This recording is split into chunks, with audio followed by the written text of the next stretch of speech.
O título da mensagem de hoje é: sem amor não há maturidade. Sem amor não há maturidade. Nós daqui a pouco vamos ler a passagem que está na primeira carta aos Coríntios,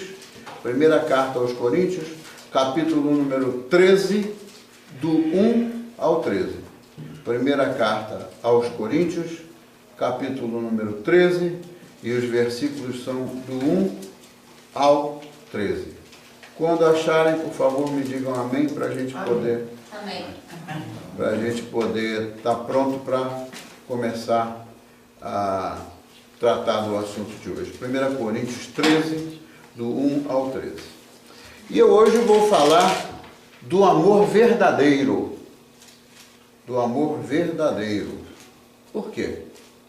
Porque o amor verdadeiro é o fundamento de tudo que existe, e o amor verdadeiro é o fundamento de tudo que a gente nem sabe que existe, mas existe, que é a manifestação de Deus no nosso meio. Quantas vezes a gente está triste, quantas vezes a gente está passando por experiências e a gente, por causa da situação que a gente vive, quantas vezes a gente se sente não amado ou não amada, né? E quantas vezes a gente não percebe que o fundamento de tudo, fundamento da vida, fundamento da razão de viver, tudo isso aí realmente é o verdadeiro amor, né? E a falta dele no mundo, hoje em dia, né?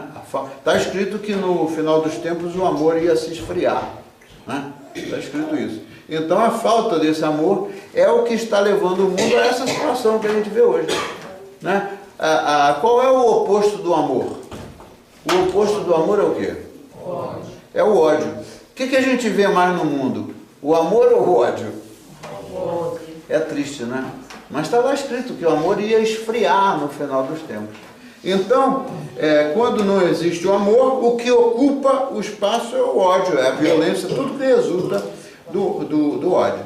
E na capa do boletim, se vocês verem aí a capa do boletim, né, tudo que eu faço aqui é de propósito.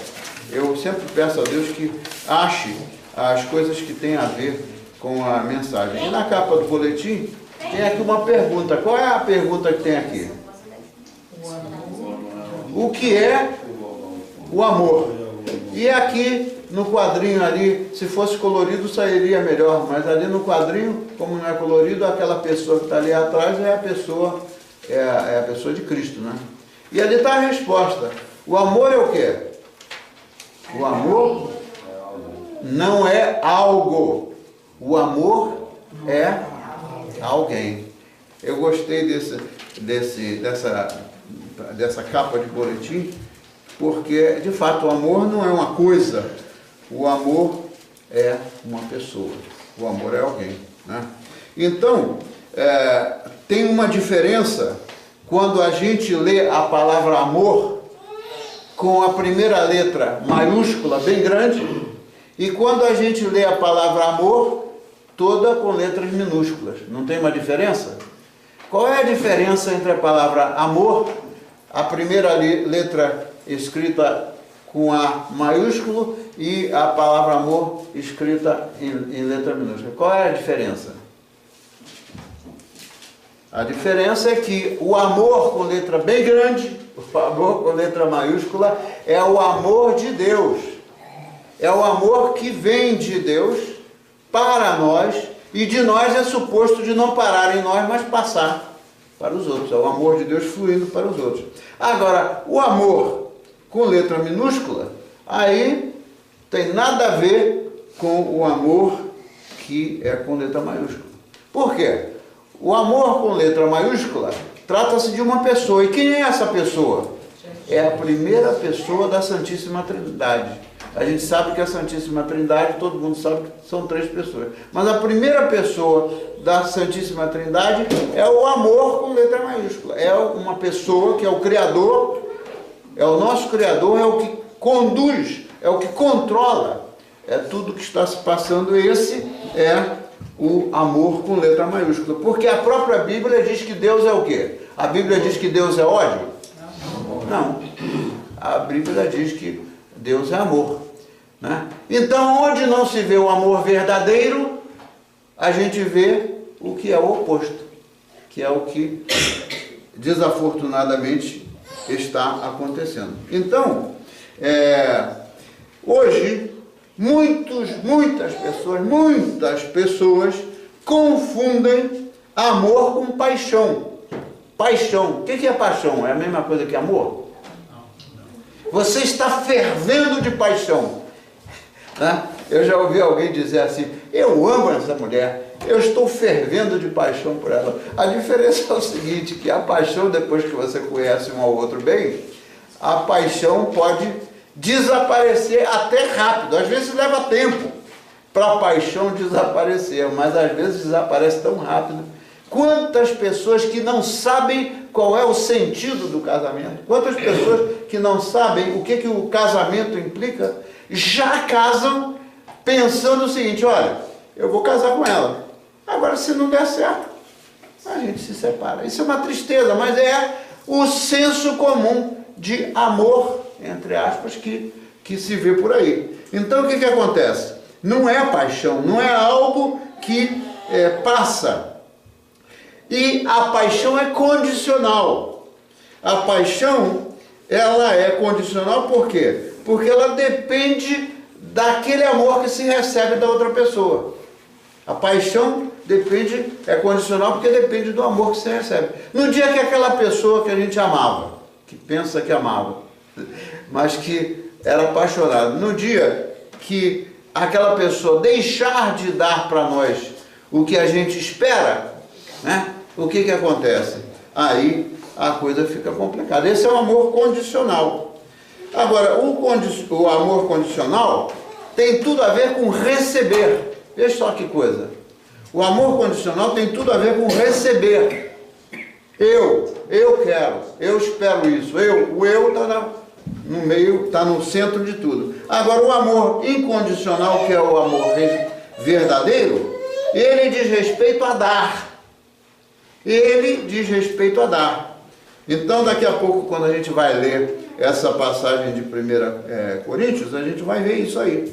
Agora, o amor que é incondicional, o amor que depende de sacrifício, ele já nos foi dado, já nos foi oferecido por quem? Quem é que veio aqui para nos oferecer o amor incondicional? Foi o Senhor Jesus Cristo. O Senhor Jesus Cristo foi quem veio aqui para nos oferecer o amor incondicional. O amor incondicional está perfeitamente demonstrado naquilo que Jesus Cristo veio aqui. Ele veio aqui fazer o quê? Ele comprou uma passagem de turismo para vir aqui na Terra e nos lugares bonitos? Não. Ele veio aqui para entregar-se em sacrifício por nós. Ele se entregou, ele se deu em sacrifício por nós. Ele não veio aqui para servir, também está escrito. Não veio aqui para ser servido, mas ele veio para quê? Veio para servir. Então, essa é a grande diferença entre o senso comum de amor e o amor verdadeiro, que é dado por aquele que nos ama até a morte. Ele nos amou até a morte dele e nos ama até a nossa morte e nos ama eternamente. Então, isso está lá escrito. Isso está lá escrito no capítulo mais conhecido da Bíblia, no versículo mais conhecido da Bíblia, que diz o quê? É o João 3,16. Deus amou o mundo, entendendo-se o mundo aí não, o mundo materialmente falando, mas entendendo a gente, né? Lá no original, se você for buscar, Deus amou a gente de tal maneira que ele fez o quê? Ele enviou o seu filho unigênito. Ele não tinha 2, 3 para dizer eu amo mais esse, ou eu amo mais aquele. Esse mandou o seu filho unigênito. Para quê? Todo aquele que nele crê não morra, mas tenha o quê? Mas tenha a vida eterna. Isso é a parte mais incompreendida por parte das pessoas que estão à parte de Deus, separadas de Deus. Aquele versículo de João 3,16, tem muita gente que não entende. As pessoas que não estão guiadas por Deus, as pessoas que não têm o Espírito Santo, não entendem que Ele mandou o seu único Filho para que todo aquele que nele cresce não morresse, mas tenha vida eterna. Ele está falando de morrer aqui, ou ele está falando da morte definitiva lá naquele lugar feio? Ele está falando da morte eterna. A gente pode até, vai ter o dia que nós vamos deixar, o nosso espírito, a nossa alma, vão deixar este corpo e vão para um lugar onde não haverá mais falta de amor. Interessante, né? Isso me veio à mente agora. Lá, naquele lugar que está preparado desde a eternidade, que é a Nova Jerusalém, não haverá, uma coisa interessante que está lá escrito, né?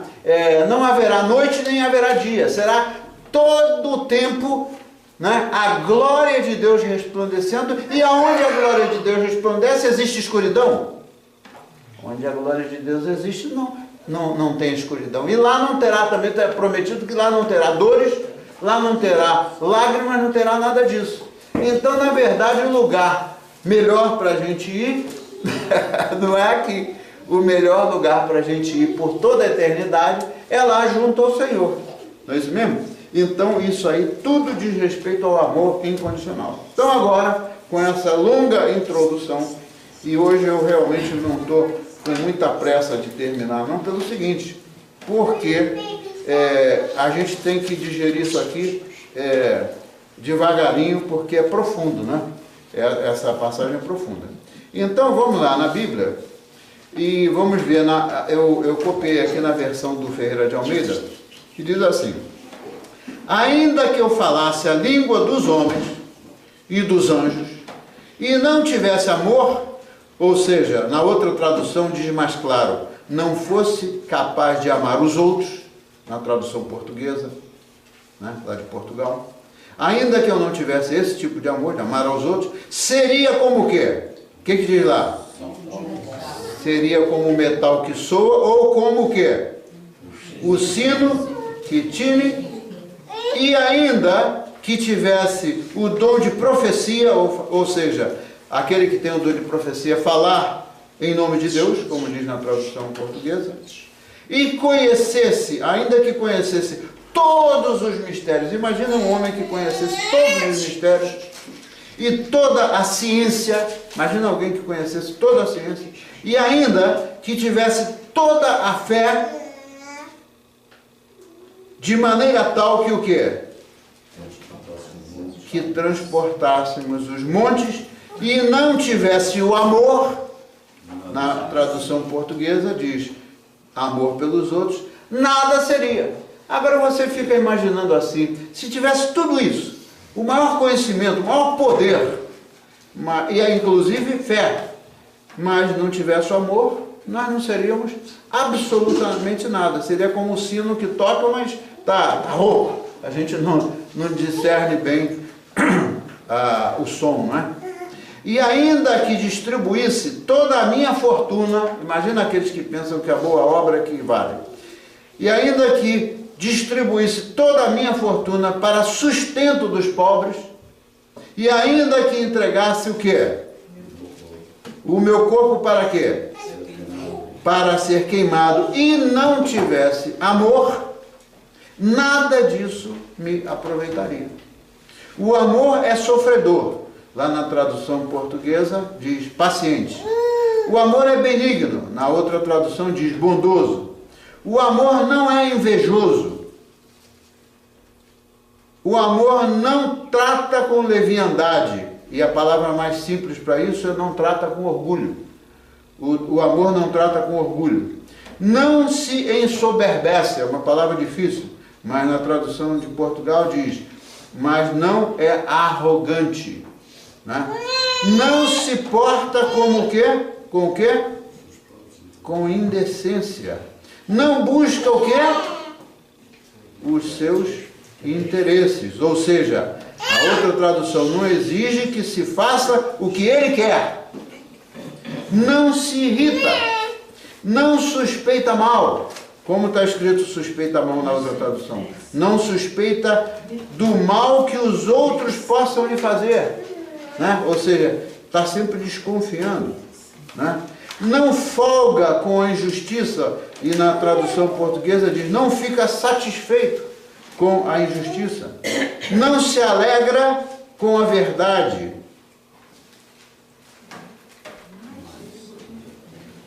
Alguma coisa aqui está errada, né? Não se alegra com a falta da verdade. Talvez eu comi aqui uma palavra. Mas se alegra. Né? Como é que está escrito lá? Mas se alegra. Ah, mas se alegra, obrigado. Ele não se alegra com tudo mais, mas ele se alegra. Né? Com o quê? Com a verdade. Tudo sofre, tudo crê, tudo espera, tudo suporta. Ou seja, na outra tradução, nunca desiste. Eu gosto da outra tradução porque parece mais claro. Nunca desiste, nunca perde a fé, tem sempre esperança e persevera em todas as circunstâncias. Persevera em todas as situações.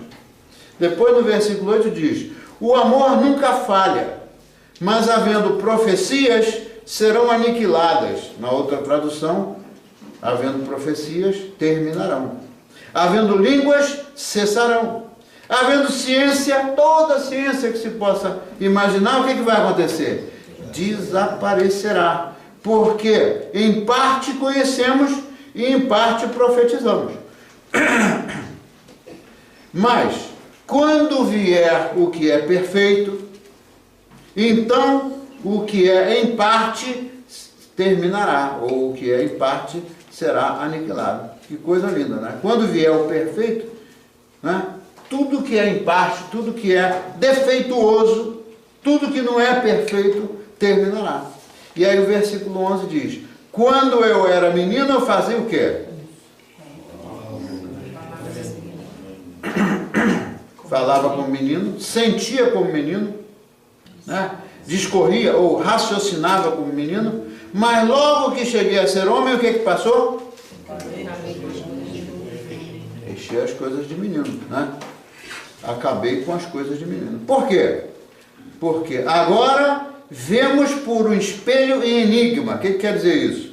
Na outra tradução diz, vemos como um reflexo de uma imagem imperfeita. Mas então, quando vier o que é perfeito, veremos face a face. Agora conheço em parte, mas depois conhecerei como? Como também sou conhecido, ou como Deus conhece o meu coração, o profundo do meu coração. Agora, pois, permanecem o quê? Fé, o que mais? A esperança e o amor. Estes três. Mas o maior destes qual é? Coisa linda, né? A fé é muito importante para nos encorajar e para nos levar a viver e conhecer o amor perfeito hoje. Mas quando vier o amor perfeito, superará como supera tudo. Que coisa profunda, né? Você observa que aqui, eu gosto do que o apóstolo Paulo fala, porque ele primeiro pinta a imagem do que é o imperfeito. Ou seja, a imagem do que nós somos, né? Mas quando o Senhor vier, então todas essas imperfeições, todas essas coisas vão deixar de existir, porque aí nós vamos vê-lo o quê? Face a face. Aí nós não vamos vê-lo pela televisão, nós vamos vê-lo face a face. Então, a pergunta é a seguinte, como experimentar esta qualidade de amor que é definida aqui, no capítulo 13 de Romanos? Como experimentar essa qualidade de amor? Primeiro, isto requer o quê? Primeiro, isto requer um perfeito, ou melhor dizendo, um profundo relacionamento. Não é só conhecer porque viu a pessoa passar, né? Ah, eu conheço aquela vizinha ali porque ela passou aqui, ou eu conheço aquela vizinha. Agora, eu tenho relacionamento com a vizinha? Não. Então eu não a conheço profundamente, né? Então, o primeiro requisito é um profundo relacionamento para a gente poder experimentar este amor. Não pode ser um relacionamento superficial. Não é possível a gente amar uma pessoa profundamente sem se praticar o amor profundo. É impossível. Esse amor profundo, ele vem de Deus. Sem a gente praticar isso, né, aí a gente não está conhecendo a Deus e, portanto, a gente não está conhecendo o amor perfeito, o amor verdadeiro. Por quê? Porque também está escrito na Bíblia que nada existe fora de quê? Nada existe fora desse amor. Se a gente pensar que Deus desconhece alguma coisa, a gente está absolutamente equivocado, porque nada existe fora desse amor. Nada existe fora do conhecimento de Deus, porque Ele é amor. Agora vamos entrar no que aconteceu ao longo da humanidade, a história da humanidade, mas que ainda acontece hoje. E aí, depois eu vou dar para vocês uma ilustração real. Uma ilustração real. A revelação de Deus à humanidade foi feita de maneira gradativa. Se a gente vai lá atrás na história da humanidade, a gente vê que a revelação de Deus à humanidade, ela não foi feita toda de uma vez. Já imaginou se Deus se revelasse o amor dele para a gente todo de uma vez? A gente não ia resistir, porque o amor de Deus é tão grande, né, que a revelação do amor de Deus, a revelação de Deus foi feita de maneira gradativa, ou seja, passo a passo. Primeiro o Senhor se revelou à humanidade de que maneira? Qual é a primeira maneira que Ele se revelou para a humanidade? Por meio da natureza criada. Toda essa natureza linda criada, que o homem está destruindo, né? Toda essa natureza linda foi criada por Deus como uma expressão do amor dele por nós. Tudo que a gente pode usufruir de bonito e de bom na natureza vem do alto, vem do Senhor. Não é isso mesmo? Então, a primeira maneira que Ele revelou a si mesmo à humanidade foi por meio da natureza criada. Depois Ele se revelou por meio de quê? Se revelou por meio dos profetas. Se lembra que os profetas foram inspirados pelo Espírito Santo para Ele deixar como legado para nós o quê? A palavra escrita.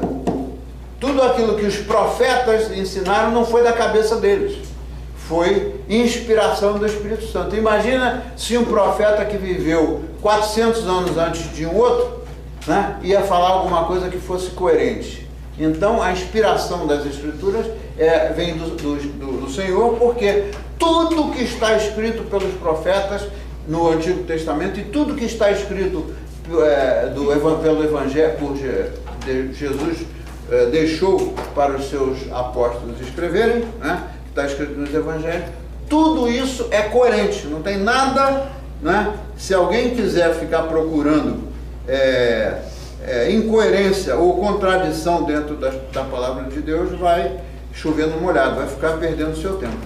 Então, depois, ao final, Ele se revelou à humanidade por meio de quem? Por meio do seu Filho. Seu Filho foi a mais perfeita e clara e cabal demonstração de Deus. Deus, que é Espírito, Ele mandou o Filho dele, como a gente viu no princípio, né, que é a revelação plena de Deus.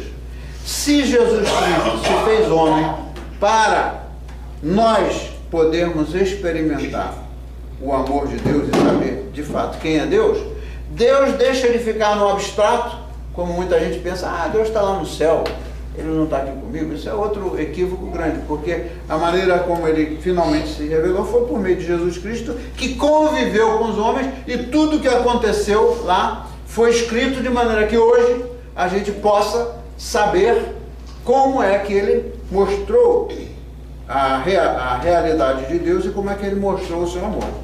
Então, Jesus, ainda que sendo eternamente Deus, porque Ele existiu desde a eternidade, Ele se fez homem, mas a diferença é que Ele se fez homem sem pecado.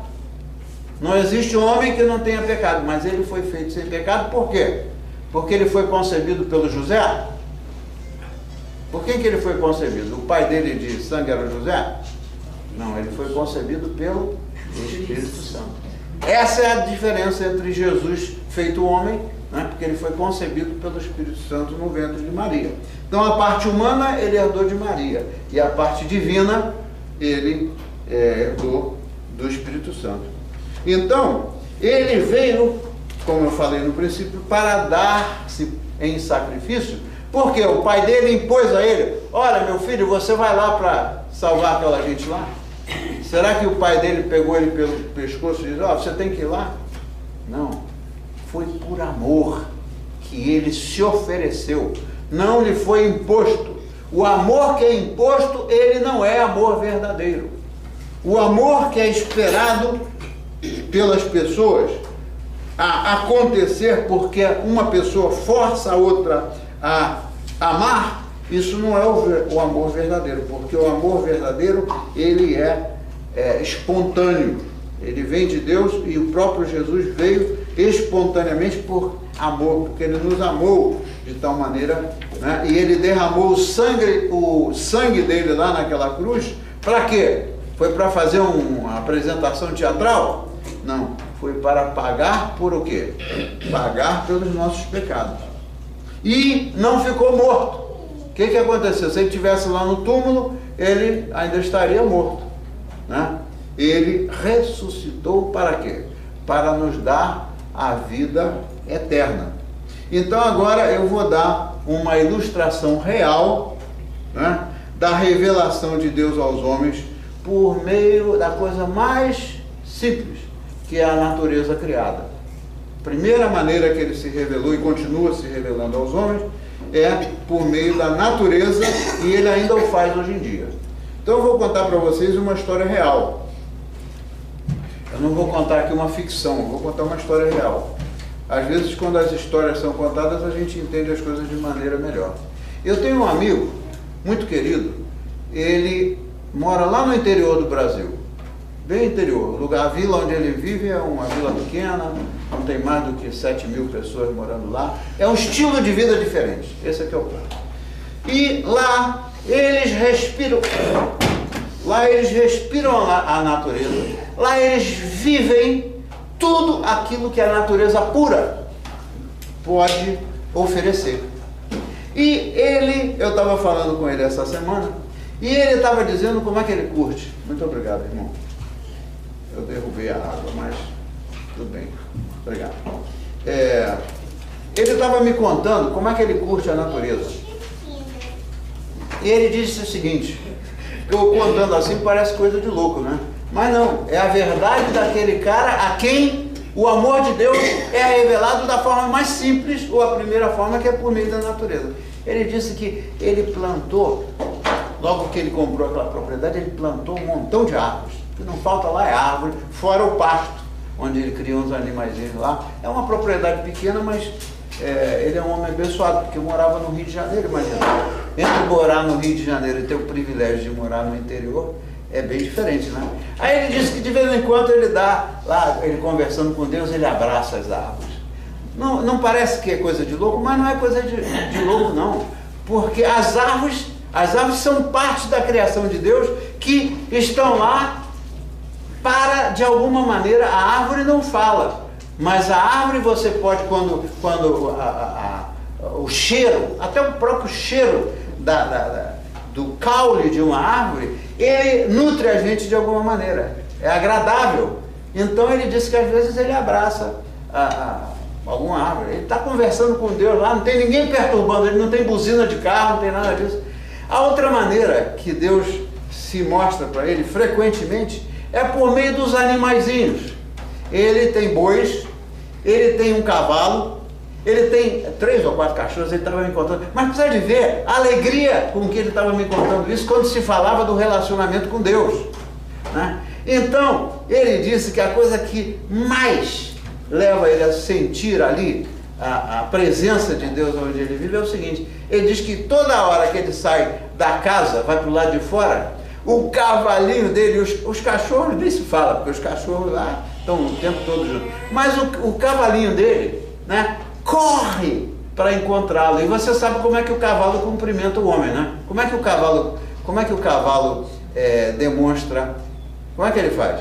ele mete a cabecinha na tua cara, ele começa a lamber, não é assim que o cavalo faz?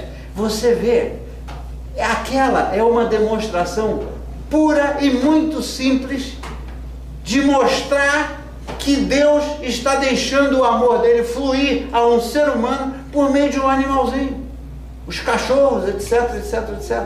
E aí, ele tem um relacionamento com aqueles animais de uma maneira recíproca. O animal que é bem tratado, vocês que tiveram animal ou que viveram no interior, o animal que você trata bem, ele chega lá te dando patada? Ele chega a você porque o amor é algo recíproco. Aprender isso com a própria natureza é algo grandioso.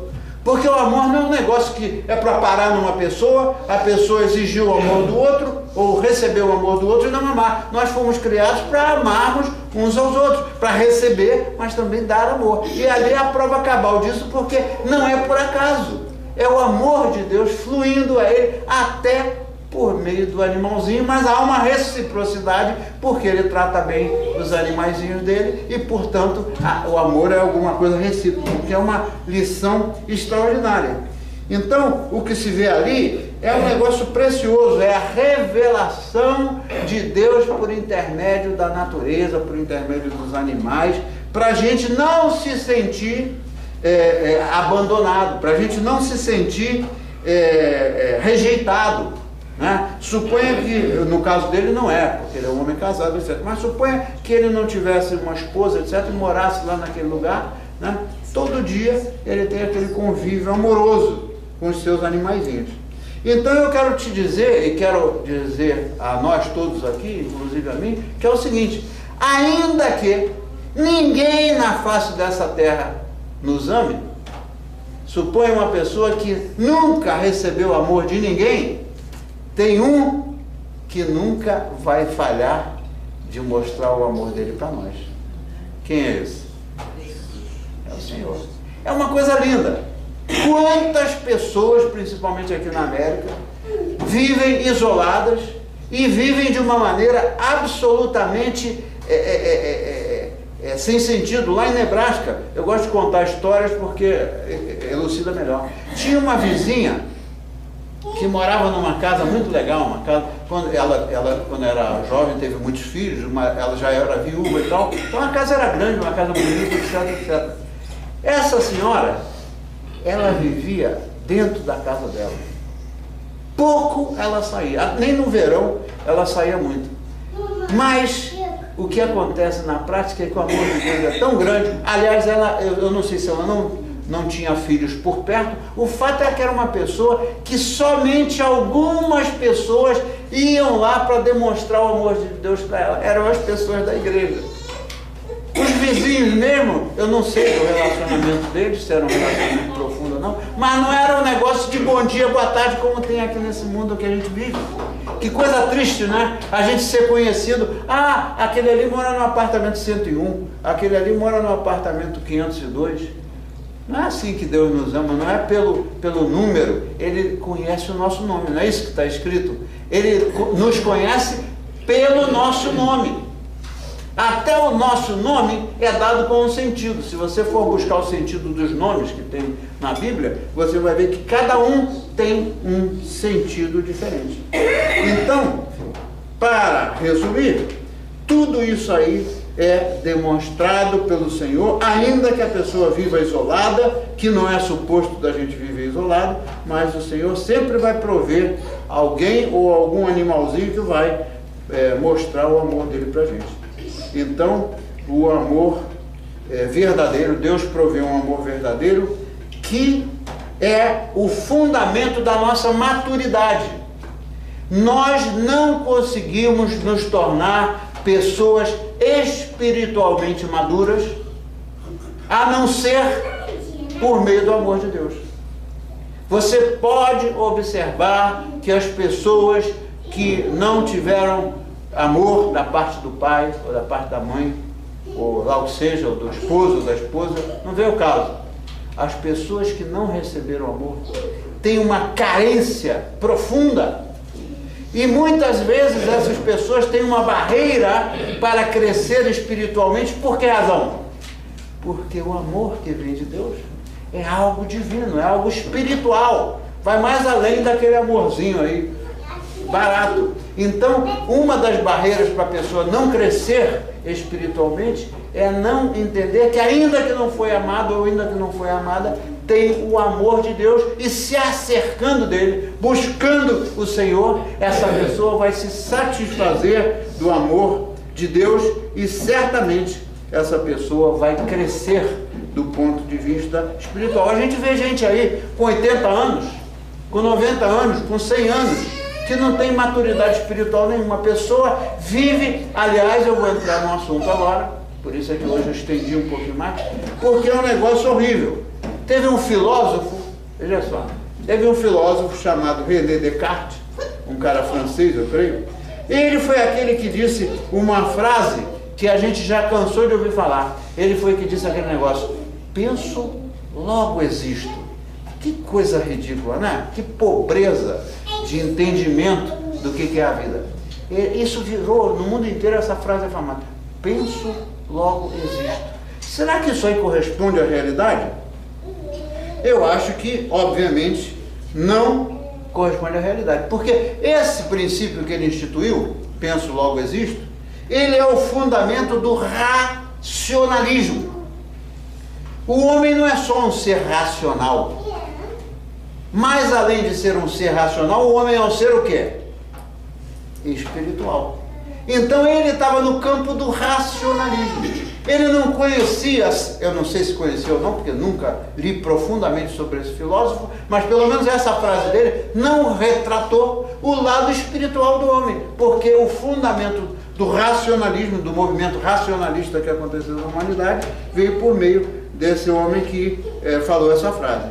Então, o assunto, ou o equívoco é o seguinte: a promessa de Deus, e aí vem a riqueza do amor do Senhor. A promessa de Deus é que nós vivamos, e vivamos em abundância, o que não é só existir. Quando você pergunta para a pessoa, assim, lá no Brasil, isso é muito comum: como é que vai você? Ah, eu vou empurrando com a barriga. Não fala isso no Brasil? Ou seja, vou existindo, eu vou vivendo o dia a dia como é possível. Isso não é viver, essa não é a promessa de Deus. A promessa de Deus é que se viva em abundância, não só do ponto de vista material, mas do ponto de vista espiritual. Então, as bênçãos espirituais são muito além do que as bênçãos materiais. Além do mais, as coisas espirituais, como também está escrito, é o Paulo que escreve isso, o apóstolo Paulo, as coisas espirituais só podem ser entendidas com a ajuda do Espírito Santo de Deus. Se uma pessoa se propõe a ler a palavra de Deus, se uma pessoa, acho que eu estou perturbando ela, que eu falo tão alto que a nenenzinha fica, ah meu Deus, eu vou procurar ver se eu não falo tão alto, né? Não perturba a menina. Eu vou falar mais baixo, irmã, pode trazer ela, porque eu acho que a minha voz alta é que está perturbando ela. Mas veja só, a gente não consegue discernir ou entender as coisas espirituais somente pelo conhecimento, ou porque a gente é muito inteligente. As coisas espirituais só são entendidas, era isso que eu ia dizer. Se uma pessoa tentar ler a Bíblia do princípio ao final, sozinha, sem depender de ajuda, eu sou um cara muito inteligente, deixa eu ler a Bíblia aqui, eu vou ler e vou... É um equívoco. Por que razão? Porque não depende de inteligência somente, não depende do sentido racional do entendimento. Depende da ajuda do Espírito Santo para a gente poder entender. Então, somente existir, né? Ou seja, se eu vivo, é uma coisa, se eu simplesmente existo é outra. Agora, imaginar que penso, logo existo, está errado. Por quê? Porque nós precisamos muito mais do que pensar. Nós precisamos de ter a sabedoria para discernir a palavra de Deus, né? E caminhar, não só ler e aprender, mas caminhar ou viver pelo poder daquele amor que nos edifica.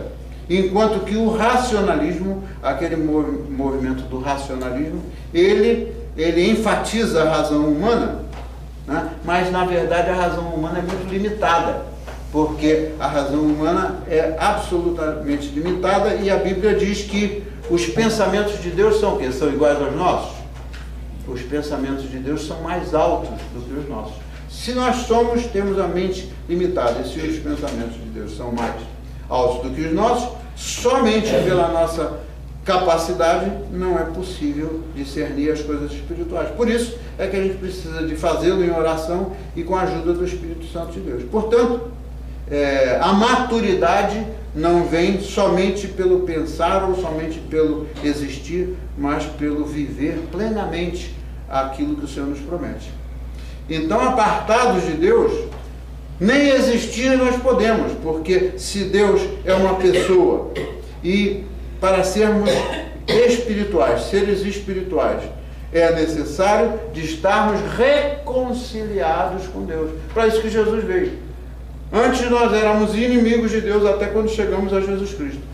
Quando chegamos a Jesus Cristo e pelo amor dele, nós nos tornamos reconciliados com ele. Aí, na verdade, nós passamos a viver porque ele veio como nosso Redentor para esta finalidade, para proporcionar a nossa reconciliação com o Pai. Então, se nós estamos em Cristo, outra coisa que a Bíblia diz, se nós estamos em Cristo, nós não temos condenação. As pessoas que estão fora de Cristo, elas têm condenação, mas os que estão em Cristo, o que acontece? Não há condenação para os que estão em Cristo. Mas se estamos fora de Cristo, estamos mortos espiritualmente e, como tal, não temos a sensibilidade de quem está espiritualmente vivo. Eu sempre me lembro daquela história, hoje tem gente aqui que não estava quando eu já falei disso aqui, mas quando meu pai estava para morrer, eu assisti a ele, fiquei indo ao hospital todo dia por um mês, ou mais de um mês, não sei qual era. E tinha um homem lá, na tal da enfermaria, esse homem ficava na beira da janela. Esse homem só vivia amarrado no coisa. Por quê? Ele era um homem que tinha tamanha rebelião contra Deus, que até as pessoas que vinham ajudá-lo para dar uma injeção, para tirar a pressão, ele já estava em fase terminal da vida, né? Então até o médico ou a enfermeira, tinha enfermeiro que ele cuspia na cara. Você já imaginou uma pessoa vir atender alguém que está com dor, que está sofrendo? Imagina o grau de rebeldia contra Deus tem essa pessoa, de até cuspir. Então ele tinha que ser amarrado, né? Se era um dia que ele estava muito agitado, tinham que dar um jeito. Isso aí é a falta de quê? É a falta de Deus. Você acha que esse homem que fazia isso, ele experimentou o amor de Deus? Você acha que ele podia dar amor para alguém? Se a gente não experimenta o amor verdadeiro, como a gente pode dar amor verdadeiro para alguém? E ele levou tempo para morrer, sofrendo. Porque eu creio que Deus estava querendo dar a ele mais uma oportunidade. E mais uma oportunidade. E outro dia, para ver se ele se rendia a Jesus Cristo, mas desafortunadamente levou muito tempo, mas aquele senhor morreu separado de Deus. Isso é uma coisa triste, é rejeitar o amor de Deus. É rejeitar o que Deus nos oferece de melhor. Então, há uma diferença muito grande. Você já ouviu falar de pessoas que são pessoas com um extremo relacionamento com Deus? Você já viu essas pessoas morrerem assim sem sofrer? Já ouviu falar? Já deve ter visto muito, né? Pessoa morrer sem sofrer.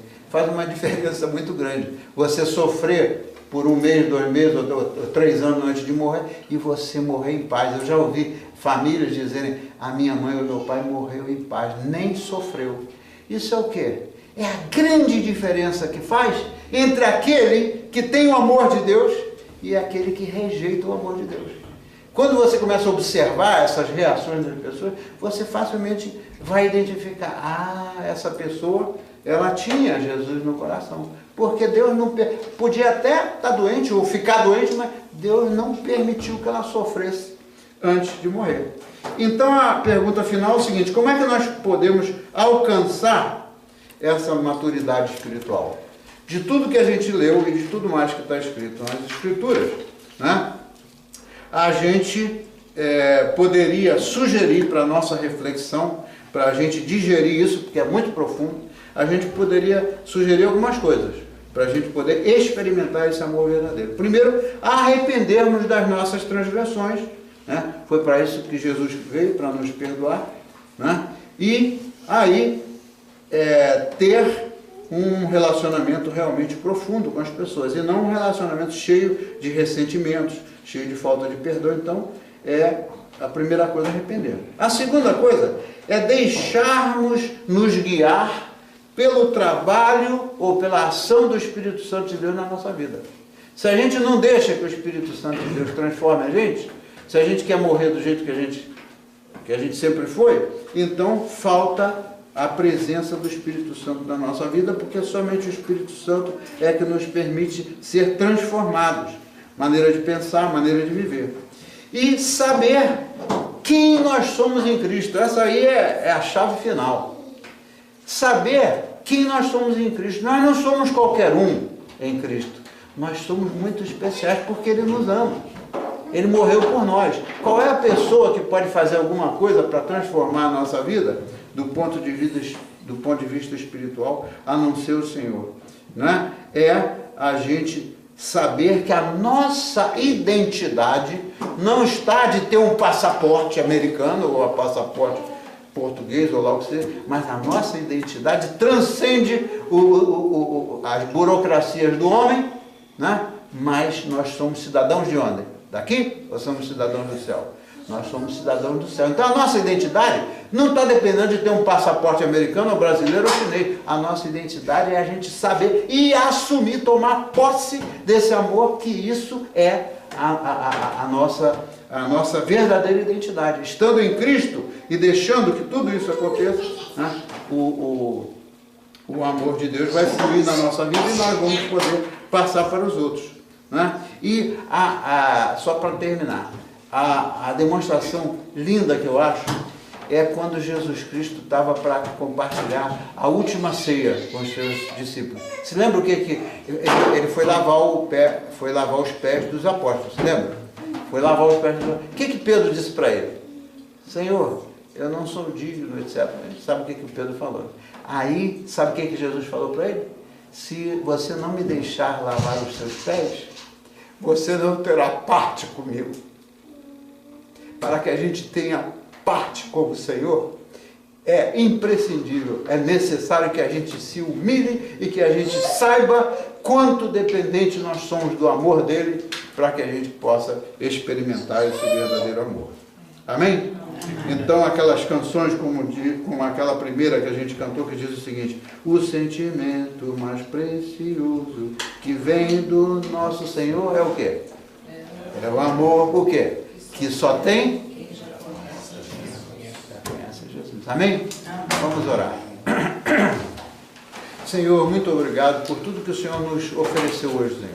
Pelo louvor lindo, pelas canções que foram inspiradas, pela sua palavra, a sua rica e profunda palavra. Senhor, nós não queremos viver o amor pobre e condicional e entender que a vida é tudo a respeito de receber, porque não é, Senhor. O Senhor veio para nos dar. A verdadeira vida, o verdadeiro amor, diz tudo respeito a dar. E a sua palavra diz que é melhor dar do que receber. E a sua palavra não diz isso sem um propósito. Ajuda-nos, Senhor, a gente dar em lugar de a gente dar mais do que o que a gente busca receber. Ajuda-nos, Senhor, a experimentar a nossa identidade como novas criaturas, Senhor.